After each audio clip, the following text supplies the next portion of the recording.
나가 내 모든 짐 내려놓고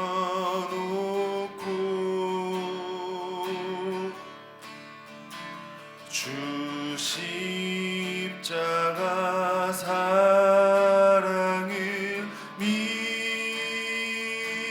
믿어 죄 사함을 너 받으라. 주 예수께 조용히 나가 내 마음을 쏟아놓으라.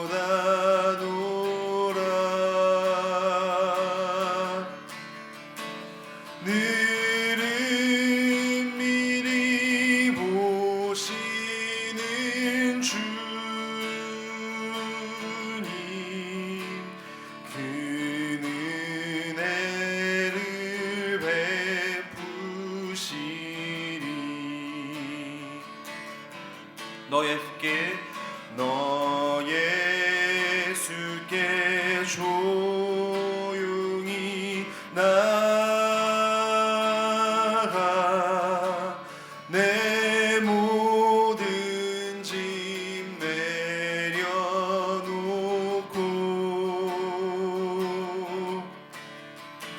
주 십자가 사랑을 믿어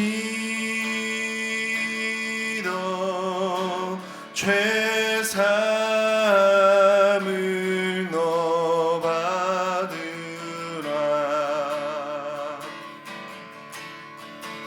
주 예수께 조용히 나가 내 마음을 쏟아놓으라.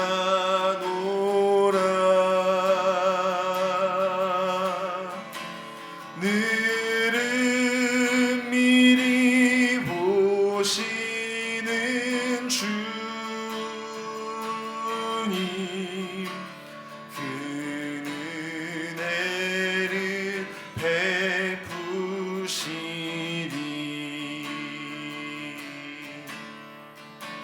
주 예수의 은혜를 입어 내 슬픔이 없어지리.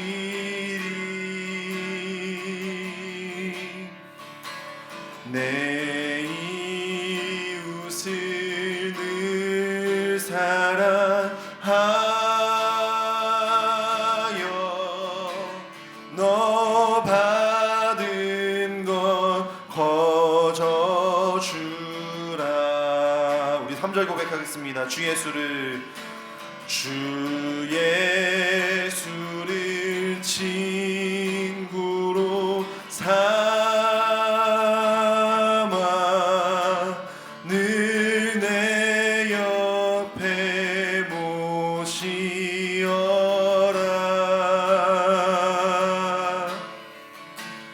그 영원한 생명 샘물에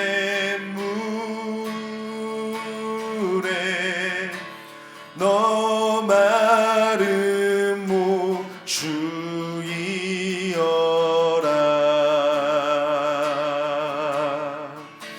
주 예수께 조용히 나가 내 마음을 쏟아놓으라. 늘은 미리 보시는 주님, 그 은혜를 베푸시리.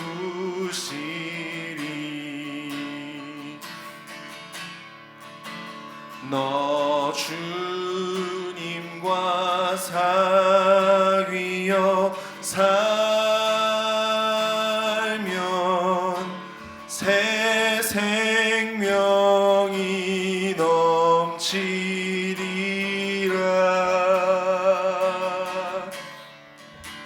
주 예수를 찾는 이 앞에 참 밝은 빛 비추어라.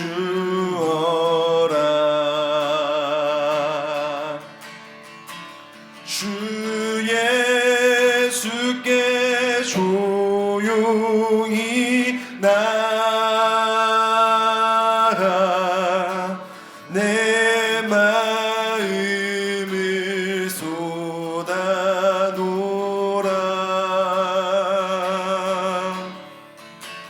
늘은 미리 보시는 주님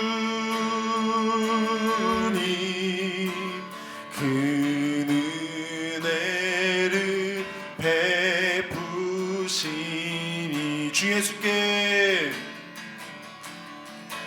주 예수께 조용히 나가 내 마음을 쏟아놓으라.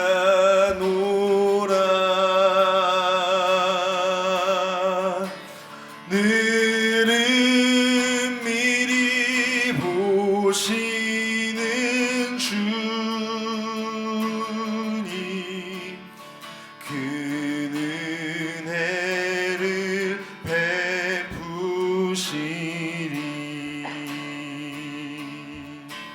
그 은혜를 베푸시리.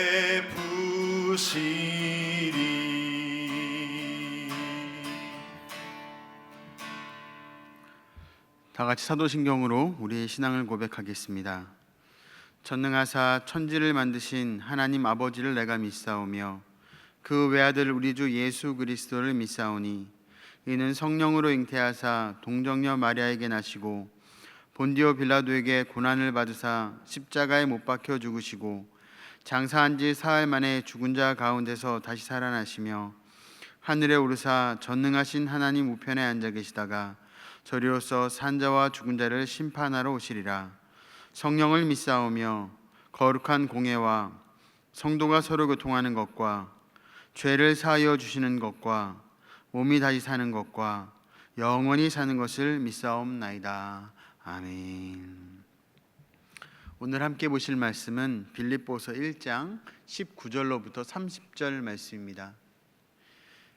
빌립보서 1장 19절로부터 30절, 제가 가진 성경 신학성경 318페이지쯤에 있습니다.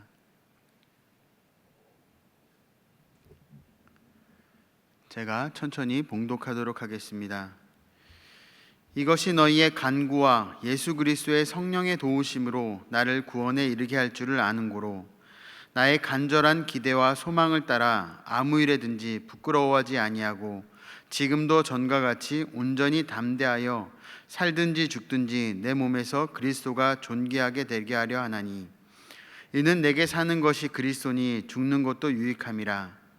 그러나 만일 육신으로 사는 이것이 내일의 열매일진데 무엇을 택해야 하는지 나는 알지 못하노라.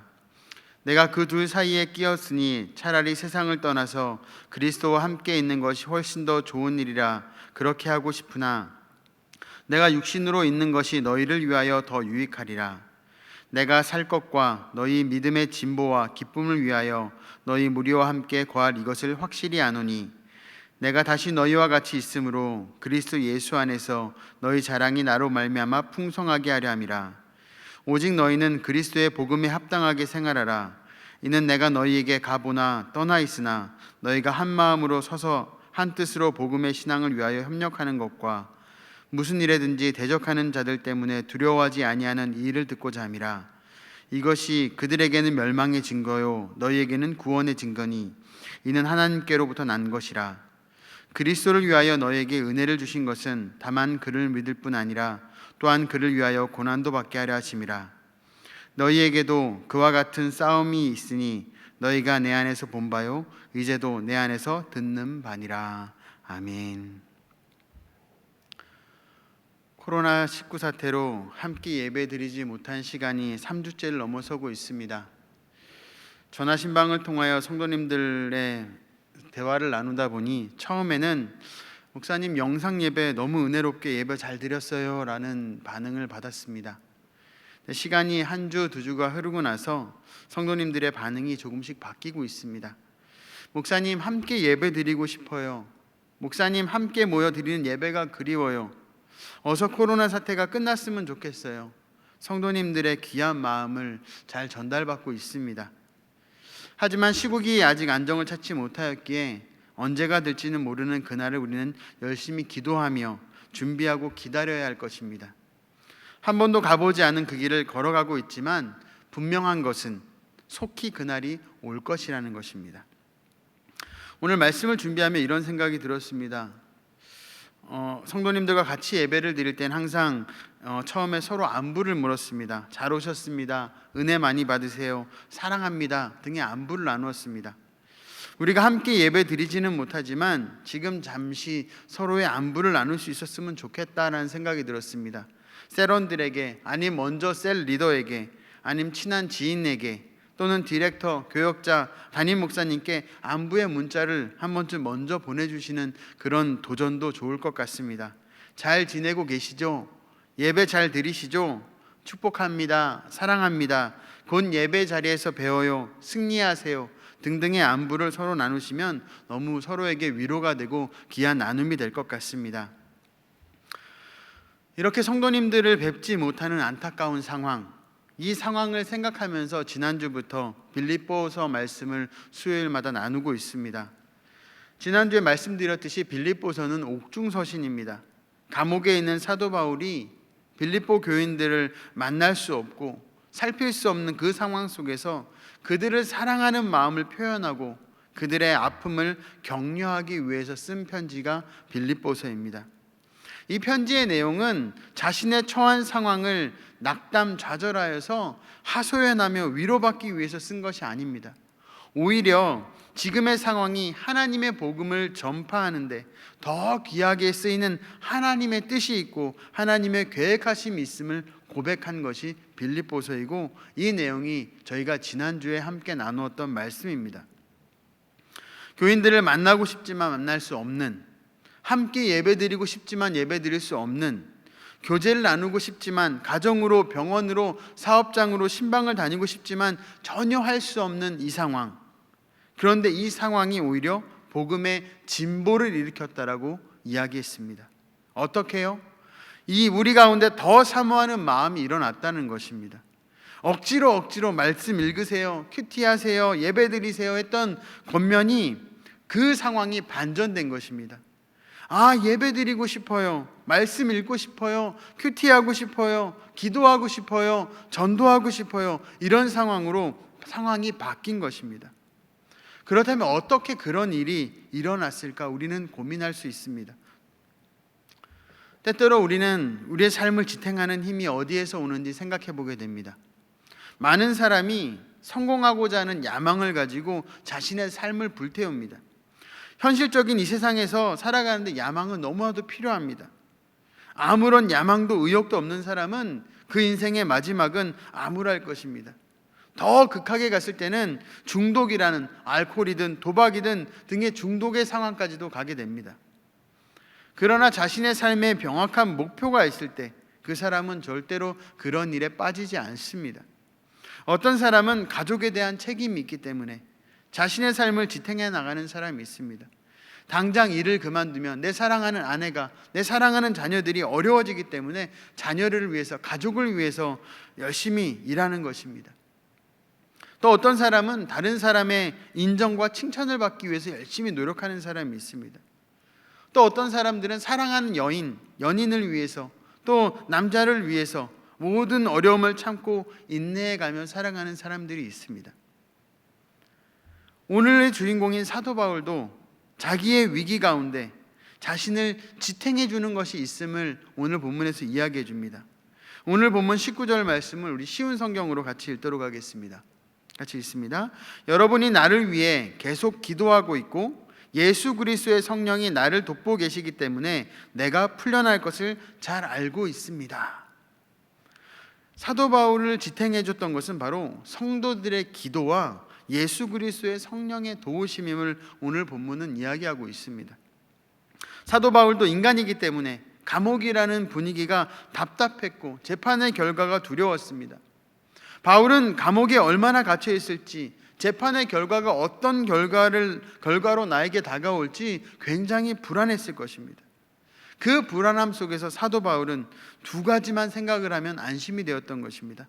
방금 말씀드렸듯이 나를 위해서 기도하는 성도들의 기도와 예수 그리스도의 성령의 도우심만 있으면 그의 마음은 평안해졌던 것입니다. 그리스도인들이 위기에 처해 있을 때 가장 필요한 것은 성도들의 기도입니다. 어려운 위기에 처한 성도를 위해 합심해서 기도하거나 또 내 어려운 기도의 제목을 함께 기도해달라고 요청을 하면 상황이 급변하는 것은 아니지만 이상하게 불안했던 마음에 평화가 오는 그 변화가 일어나는 것들을 한 번쯤은 경험해 보셨을 것입니다. 금방 마음이 편해지면서 두려움이 없어지고 이 두려운 마음들이 사라지며 평안한 가운데 더 기도할 수 있는 상황들이 됩니다. 대표적인 예가 우리가 지난 주일부터 다시 함께 시작한 300 기도 용사일 것입니다. 매일 아침 기도문과 기도의 제목이 올라옵니다. 또 급한 환우분들의 기도 제목이 올라옵니다. 기도 제목을 보는 순간 우리 300 기도 용사가 합심하여 기도합니다. 그리고 그 상황을 잘 아는 분들은 그 기도의 중보 용사가 나를 위해 기도하는구나라는 마음을 느끼게 됩니다. 내 몸은 여전히 아프지만 내 마음 가운데 알 수 없는 평안을 누리게 됩니다. 이 평안을 얼마나 많은 분들이 300 기도 용사의 중보 기도로 응원을 받고 있고 회복되고 있는지 모릅니다. 더욱 지금 우리는 나라와 교회 그리고 전 세계로 확장되고 있는 이 코로나 바이러스로 인해서 더 기도해야 될 시국임을 우린 너무나 잘 알고 있습니다. 하나님께서 우리의 기도에 응답해 주실 줄을 확신하며 이 모든 상황이 속히 종료되기를, 또 하나님의 큰 그림을 헤아릴 수 있는 믿음을 갖게 해달라고 함께 기도해야 될 때인 줄 믿습니다. 이러한 기도와 더불어서 바울을 지탱해 주는 것은 예수 그리스도의 성령의 인도하심이라고 되어 있습니다. 성령에 대해서는 요한복음 14장 26절에 이렇게 나와 있습니다. 보혜사 곧 하나님께서 내 이름으로 보내실 성령, 그가 너희에게 모든 것을 가르치고 내가 너희에게 말한 모든 것을 생각나게 하리라 라고 되어 있습니다.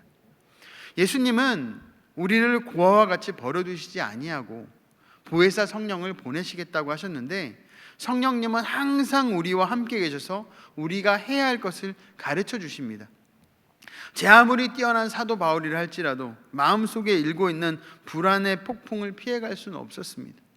지금까지 그렇게 많은 사람을 가르쳤고 지금 자기가 넘어지려고 하는 상황들 속에서 그를 붙들어 주었던 것은 자신의 학식과 자신이 가르쳤던 제자들이 아니라 성령님이라는 것을 그는 깨달았습니다. 성령님이 주시는 확신, 내가 결코 너를 혼자 두지 않겠다라는 그 세미한 음성 앞에 사도 바울은 자신의 마음을 내려놓을 수 있었습니다. 주님의 세미한 음성, 엄청난 능력을 갖고 있습니다. 하나님께서 영적으로 침체된 엘리야에게 세미한 음성을 듣게 하셨습니다. 근데 듣게 하시기 전에 어떤 일들을 일으키시면 태풍을 겪게 하시고 지진을 보게 하시고 큰 불을 경험하게 하십니다.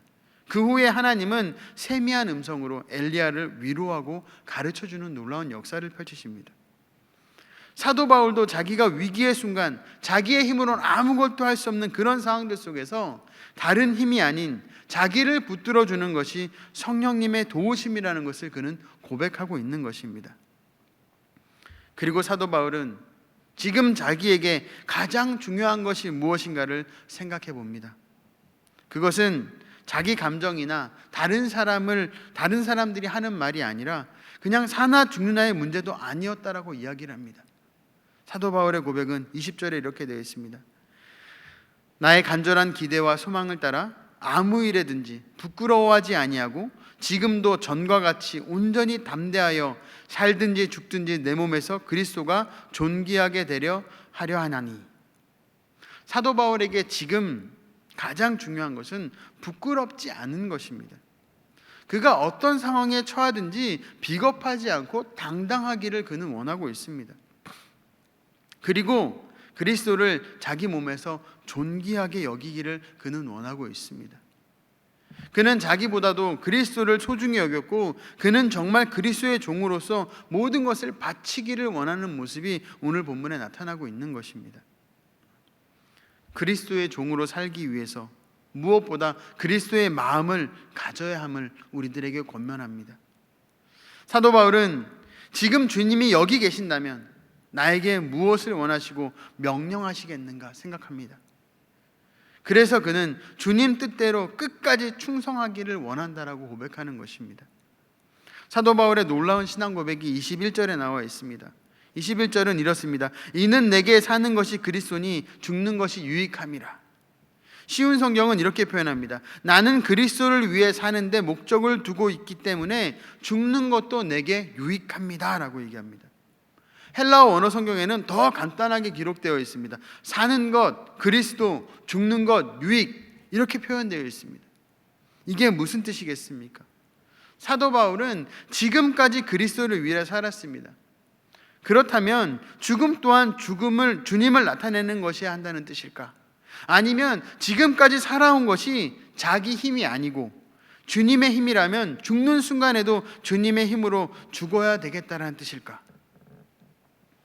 사도 바울은 지금까지 많은 고비 중에 자기를 살려주신 주님께서 만일 이번에 자기를 죽게 하신다면 그것은 주님의 능력이 부족한 것이 아니라 그 죽음 가운데 주님의 큰 뜻이 있기 때문이라고 생각한 것입니다.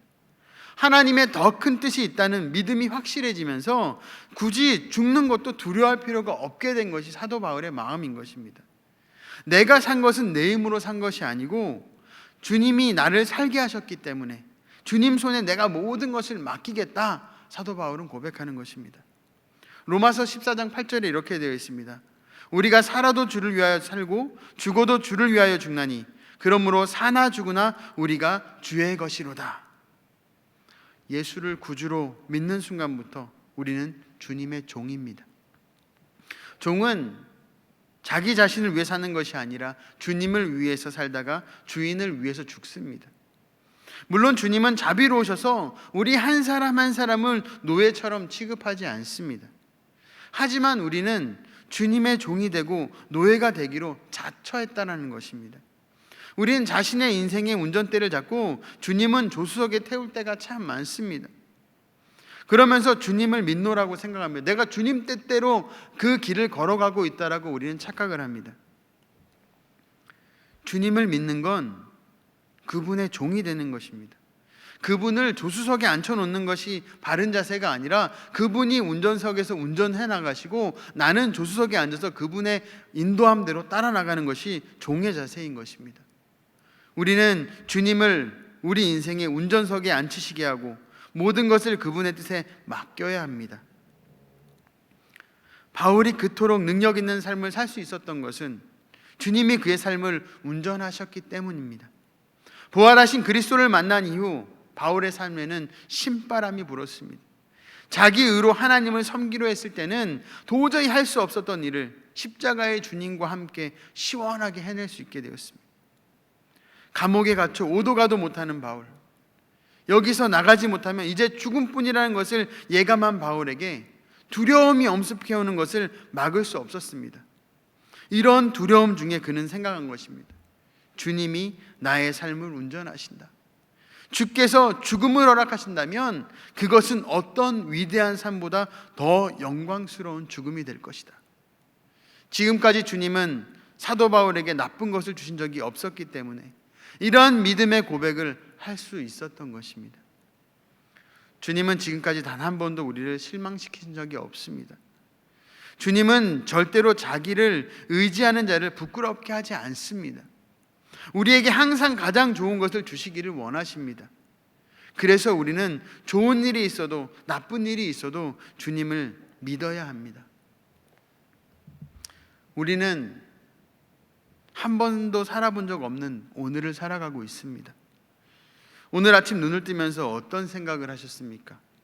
어떤 하루가 되기를 기대하셨습니까? 세상의 리더십에서는 스스로를 마인드 컨트롤하라고 합니다. 아침에 세면을 하면서 거울을 보며 오늘은 잘 될 거야.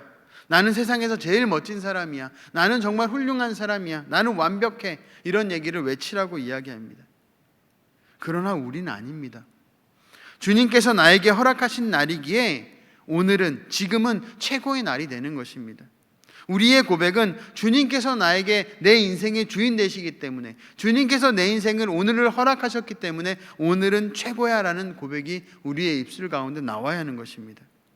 오늘 우리에게 주어진 하루하루는 하나님의 선물이기 때문입니다. 하나님의 사랑으로 살아갈 수 있는 특별한 날을 하루 더 주셨기 때문입니다. 즉 우리의 인생이 우리의 계획으로 보증된 것이 아니라 하나님의 계획하심으로 인도되는 것입니다. 하나님께서 허락하신 하나님의 큰 뜻을 헤아리며 주님의 뜻 안에서 복된 날을 누리시는 우리 사랑하는 성도님들 되시기를 주님의 이름으로 축복합니다. 그리고 그에 합당한 삶을 살아가기 위해 고민하시는 그런 성도님들 되시길 소망합니다. 특정 직업에 종사하거나 어떤 지위에 있는 사람들에게는 우리는 특별한 옷을 입힙니다. 그 대표적인 예가 의사일 것입니다. 티셔츠에 청바지 차림으로 환자를 치료하는 의사는 생각하기 어렵습니다. 우리가 잘 알고 있는 고유의 상징인 흰 가운을 입고 청진기를 목에 하고 환자를 자신의 몸으로 맡기는, 몸으로 맞는 모습들이 있습니다. 또 군인들도 제복을 입습니다. 자기의 신분과 계급을 나타내는 제복을 입습니다. 군인은 아주 사적인 일을 볼 때만 빼고는 군복을 항상 입고 있습니다. 어디에 있든지 명령에 복종할 자세가 되어 있기 때문에 그 군복을 계속 입고 있는 것입니다. 이렇게 특별한 옷을 입은 사람들에게는 그 지위가 보장되는 만큼 특별한 책임도 요구가 됩니다. 의사는 환자의 생명을 책임감 있게 다루고 최선의 치료를 할 의무가 있습니다. 또 군인은 전시에 도망가지 않고 훈련한 대로 상부의 명령에 따라 싸워야 하는 그런 의무가 있습니다. 우리 성직자들은 자기가 따르는 종교적 규율을 잘 지키고 도덕적으로 모범을 보일 필요가 있습니다. 그리고 사회의 구석구석 손이 미치지 않는 곳을 돌아볼 의무가 우리들에게 요구됩니다. 본문에서는, 본문 후반부에 보시면 사도 바울은 빌립보 교인들에게 복음에 합당한 생활을 하라고 권면을 합니다. 복음에 합당한, 이것은 예수 믿는 사람으로 합당한 삶을 살아야 된다는 것을 의미합니다. 예수 믿는 사람의 그 옷을 입었으니, 그 특별한 옷을 입었으니 그것에 합당한 의무를 행하라는 것을 이야기합니다. 그리스도인은 어떤 점에서 세상 사람들과 구별이 됩니까? 가장 눈에 띄는 모습은 아마도 식사할 때 기도하는 모습이 아닐까 생각합니다. 그리고 흔히 술, 담배를 안 하면 기독교인이구나 라고 생각해 볼 수 있습니다. 또 일요일에 교회를 나가는 것, 그리스도인이 다른 사람들과 구별되는 점입니다.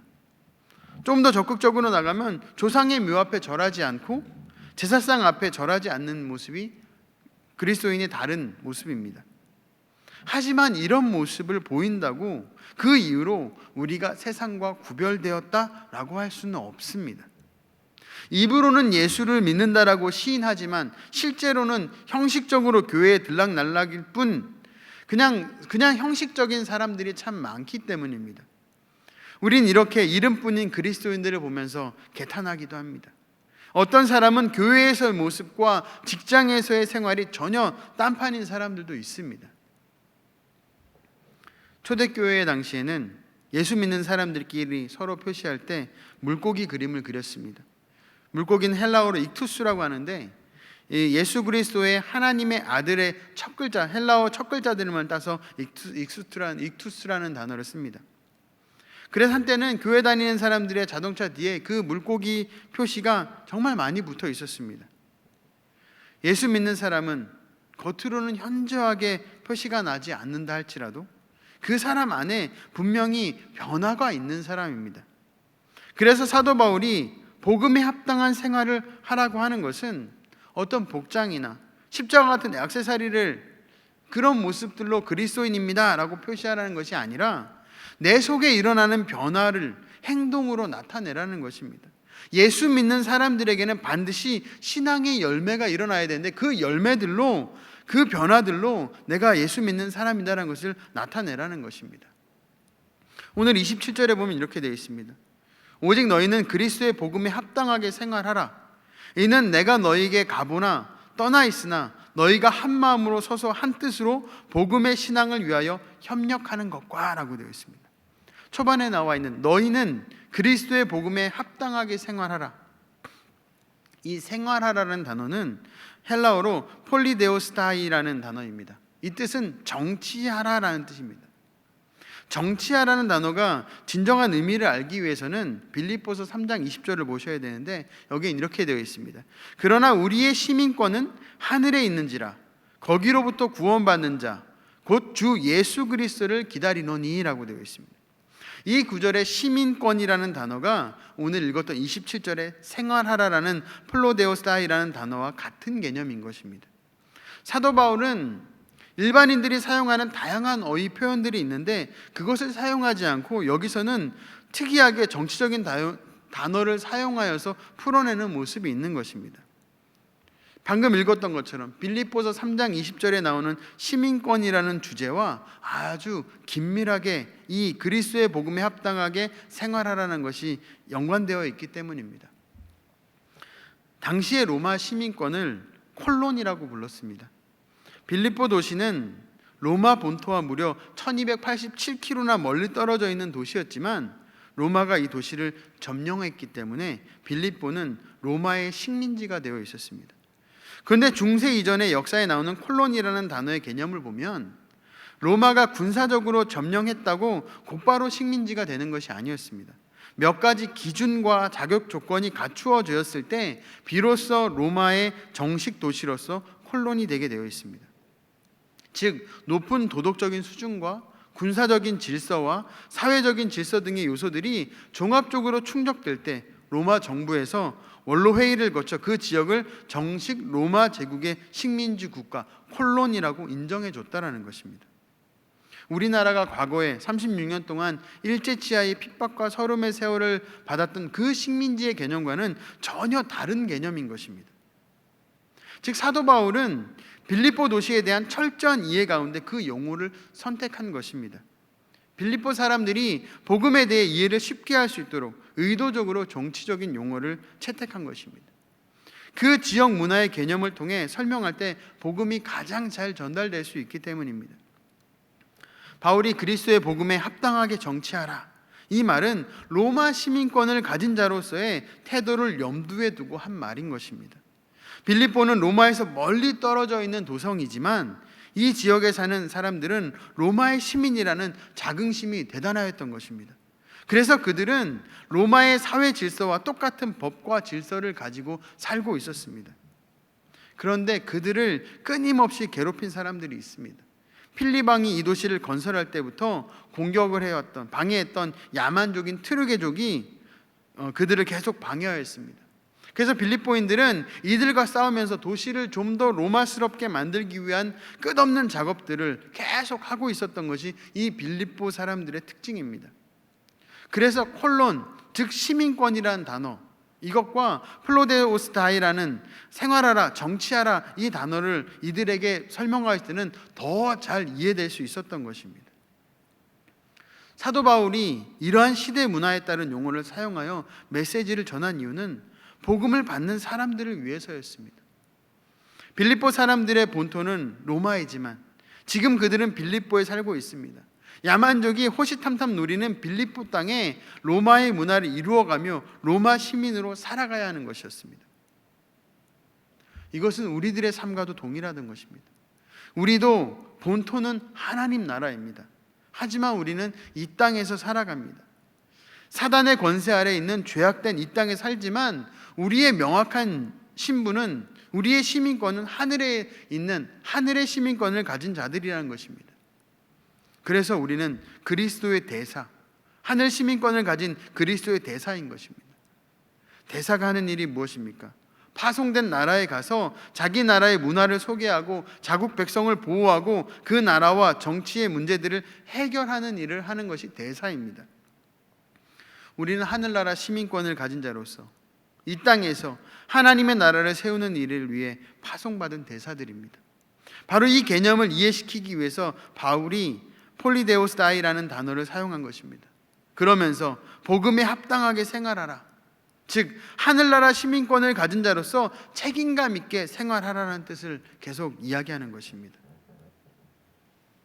지도자처럼 어떤 대표성을 가진 사람들은 함부로 살 수 없습니다. 우리가 그리스도인의 대사로가 되었다는 것은 그냥 쉬운 문제가 아닙니다.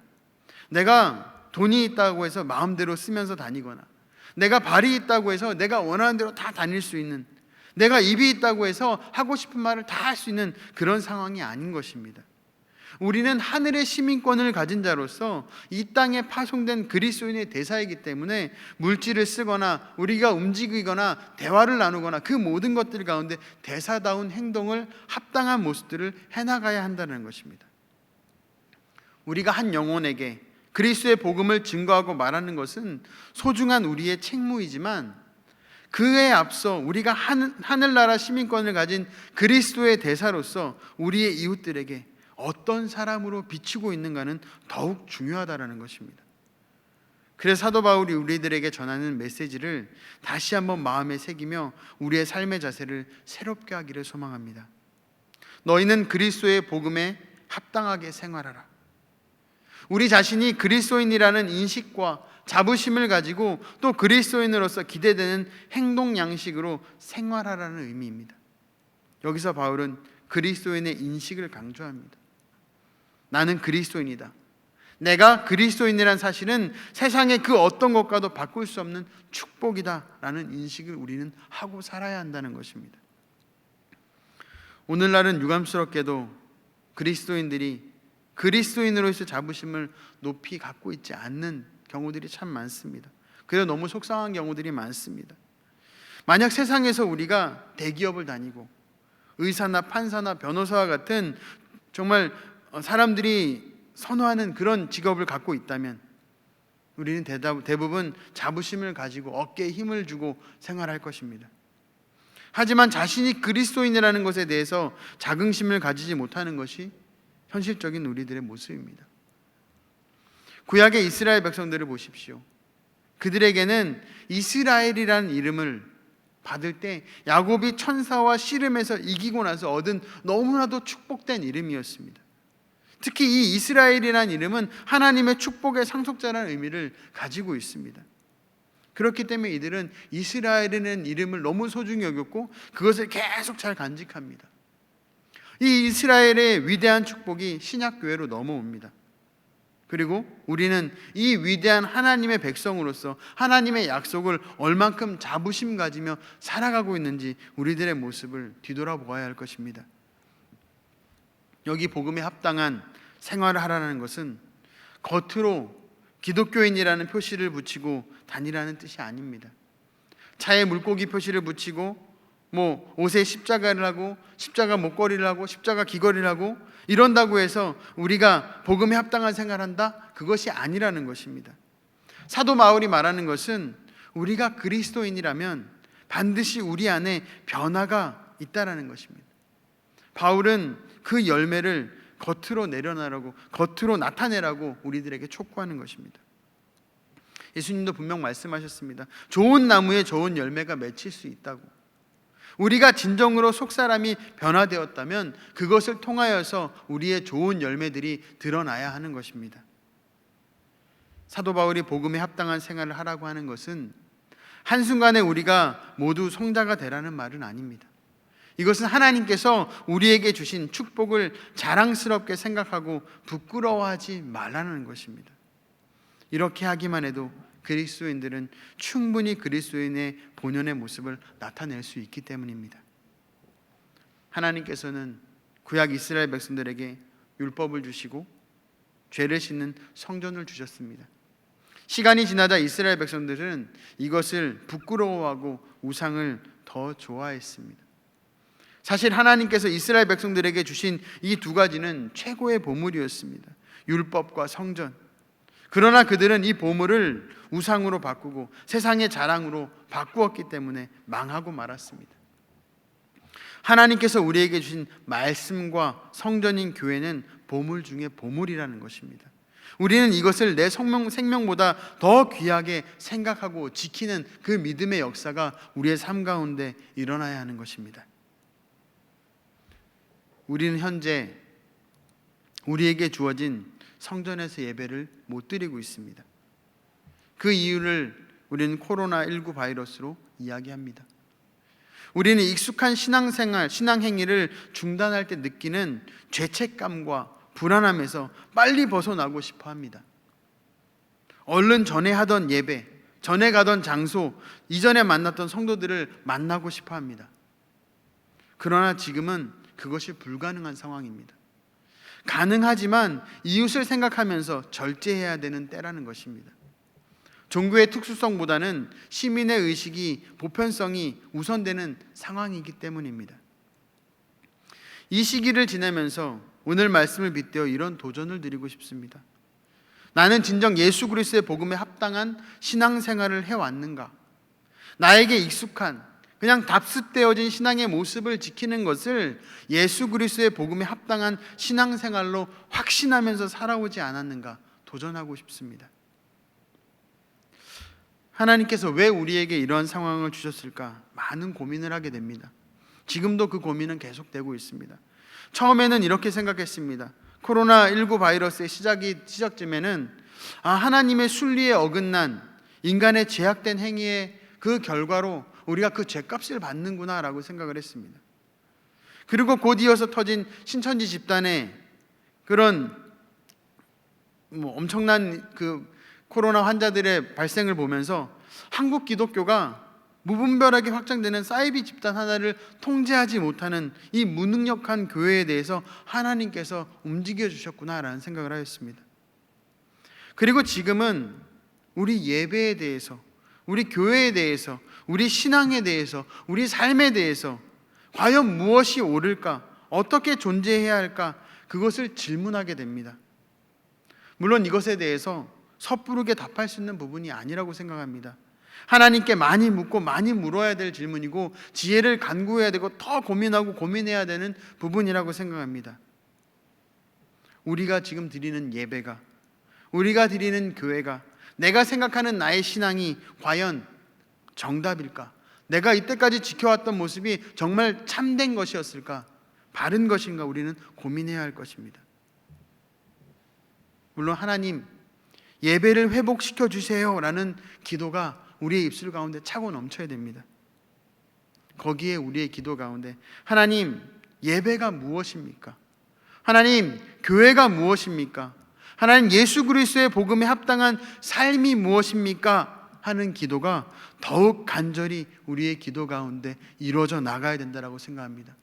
그 기도가 끊어져 준비되어졌을 때 이 코로나 사태가 종식되고 다시금 교회가 예배가 회복되고 우리의 신앙생활이 회복되었을 때 더 한 단계 성장되고 더 성숙한 모습으로 한국교회가 또 우리 성문교회가 하나님 모시기에 흡족한 모습으로 성장해 나갈 수 있을 줄 믿습니다. 하나님 앞에 하나님의 마음을 흡족해 하는 삶과 기도의 음성이 차고 넘치는 우리 사랑하는 성문의 성도님들 되시기를 주님의 이름으로 축복합니다. 다 같이 기도하겠습니다. 하나님, 우리는 너무나도 연약하고 부족합니다. 우리가 가지고 있었던 것, 우리가 생각하였던 것들이 옳은 줄 알고 그것만을 주장하며 살아왔을 줄 모릅니다. 우리가 모든 것을 주님 앞에 내려놓길 소망합니다. 하나님이 기뻐하시는 모습이 무엇인지, 하나님이 나에게 원하시는 모습이 무엇인지 그것을 깨달으며 그 복음에, 그 주님의 뜻 앞에 합당한 삶이, 신앙이 이루어지기 위해 힘쓰는 우리 모든 성문의 성도님들 되게 하여 주시옵소서.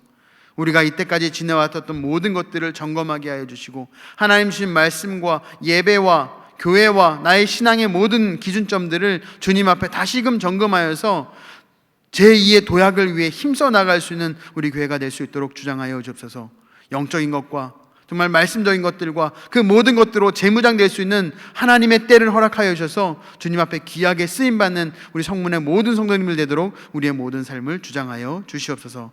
주님께서 우리의 모든 삶을 주장하시고 우리 교회를 주장하여 주시고 이 나라 이 민족을 주님의 은혜 가운데 인도해 나가실 줄 믿으며 이 모든 말씀 예수 그리스도의 이름으로 기도드립니다. 아멘. 다 같이 주기도문 하심으로 예배 마치도록 하겠습니다. 하늘에 계신 우리 아버지여, 이름이 거룩히 여김을 받으시오며 나라가 임하옵시며 뜻이 하늘에서 이루어진 것 같이 땅에서도 이루어지이다. 오늘 우리에게 일용할 양식을 주시옵고 우리가 우리에게 죄진 자를 사하여 준 것 같이 우리 죄를 사하여 주시옵고 우리를 시험에 들게 하지 마시옵고 다만 악에서 구하시옵소서. 되게 나라와 권세와 영광이 아버지께 영원히 있사옵나이다. 아멘.